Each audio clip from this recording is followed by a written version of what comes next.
Good evening, folks. On this 16th of March, we are looking at the Old Testament. We're back in the Psalms this evening for some food for thought. In Psalm 19, verse 13, which says, "Keep back thy servant also from presumptuous sins." Let's see how Spurgeon might lead us through some thoughts on this text. Such was the prayer of the man after God's own heart. Did holy David need to pray thus? How needful, then, must such a prayer be for us babes in grace? If it is as he said, "Keep me back, or I shall rush headlong over the precipice of sin," our evil nature, like an ill-tempered horse, is apt to run away.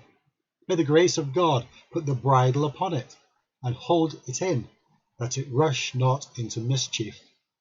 What might not be the best of us to do if it were not for the checks which the Lord sets upon us, both in providence and in grace?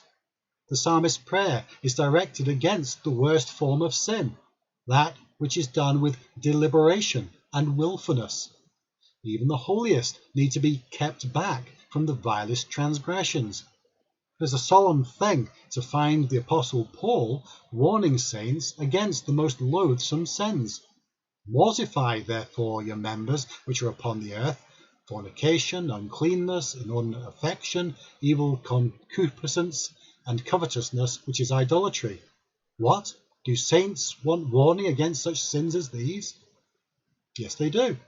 The whitest robes, unless their purity be preserved by divine grace, will be defiled by the blackest spots. Experienced Christian, boast not in your experience. You will trip yet if you look away from him who is able to keep you from falling.